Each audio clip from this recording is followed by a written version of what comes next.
అరే మామా, housemates cinema రివ్యూనా? ఇక మన తెలంగాణ మాస్ యాసలో చుట్టూ ఉన్నోళ్ళకు కూడా వినపడేటట్లుగా దుమ్ము లేపతాం. Housemates cinema review. దెయ్యమా? టైం మ్యాటరా? రేటింగు 2.5/5. ఒక్కసారి చూస్తే పర్లేదు. కథేంటంటే గురూ, కథ మస్త్ డిఫరెంట్గా ఉంటది మావా. ఈ సినిమా ఏదో రొటీన్ దెయ్యం కథ కాదు. ఇందులో హారర్, కామెడీ, ఫ్యాంటసీ, మళ్ళా కొంచెం సైన్స్ ఫిక్షన్ కూడా కలిపి కొట్టిండ్రు. కార్తీక్, అను అనే కొత్త పెళ్ళైన జంట ఉంటది. వీళ్ళు కష్టపడి ఒక సెకండ్ హ్యాండ్ ఫ్లాట్ కొనుక్కొని అందులోకి పోతారు. పోయిన కాడ్నుంచే ఇంట్ల చిత్ర విచిత్రమైన గోల మొదలైతది. గోడలమీద పిచ్చి గీతలు, టీవీ దానంతటదే ఆన్ అవడం, ఇవన్నీ చూసి అను హడలిపోతది. దెయ్యమేమో అనుకుంటది.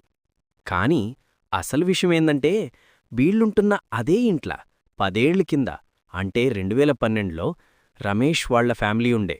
ఈ 2 టైమ్ లైన్ల మధ్య టైమ్ ఓవర్లాప్ అనే పత్తాలేని మ్యాటర్ నడుస్తది. రమేష్ ఫ్యామిలీకి, కార్తీక్ ఫ్యామిలీకి ఎట్ట లింకుంది, ఈ గోల ఎట్ల పరిష్కారమైంది అని చెప్పేదే ఈ కథ. ఏం చూపిచ్చిండ్రు? ప్లస్ పాయింట్సు: కాన్సెప్ట్ ఫ్రెష్, కథ సూపర్ కొత్తగా అనిపిస్తది. పాతకాల్పు దెయ్యం సినిమాల్లాగా కాకుండా సైన్స్ను కూడా గలిపిండ్రు. కాళీ వెంకట్ నటన. రమేష్ క్యారెక్టర్ చేసిన కాళీ వెంకట్ యాక్టింగ్ మస్తుగా ఉంది. కామెడీ, ఎమోషన్ రెండూ బాగా పండించిండు. ఇంటర్వెల్ తర్వాత కథనం ఒక కొత్త మలుపు తీసుకుంటది. ఆ టైం మ్యాటర్ రివీల్ అయినప్పుడు ఇంట్రెస్టింగ్గా అనిపిస్తది.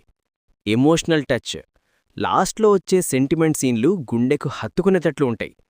ఏం తేడాగొట్టింది? మైనస్ పాయింట్స్: స్లోగా ఉంది. ఫస్ట్ హాఫ్ మొత్తం ఎస్టాబ్లిష్ చేయడానికి టైం తీసుకున్నారు. మధ్యలో కొన్ని చోట్ల సాగదీసినట్టుగా అనిపిస్తది. మరీ ఎక్కువ వివరణ. కథలో ఉన్న సైన్స్ కాన్సెప్ట్ను అతిగా వివరించడానికి చూసిండ్రు. దాంతో సినిమా చూసేటోళ్లకు లెక్చర్ వింటున్నట్టు అనిపిస్తది. వనరులు తక్కువ. ఐడియా మస్తు పెద్దదున్నా దాన్నింకా గ్రాండ్గా చూపించడానికి బడ్జెట్ సరిపోలేదేమో అనిపిస్తది. ఫైనల్గా ఏంది సంగతి? వెర్డిక్ట్: మొత్తం మీద హౌస్మేట్స్ అనేది ఒక డిఫరెంట్ హారర్ ఫ్యాంటసీ సినిమా. రొటీన్కు భిన్నంగా ఉంది కాబట్టి కొత్తదనం కోరుకునేటోళ్లకు నచ్చుతది. దెయ్యం లేదు, సైన్స్ మ్యాటరే అనుకొనిపోతే ఒకసారి ఓటీటీలో, అంటే జీ5లో చూసేయొచ్చు. ఓకేనా మామా? నచ్చితే పోయి చూడు.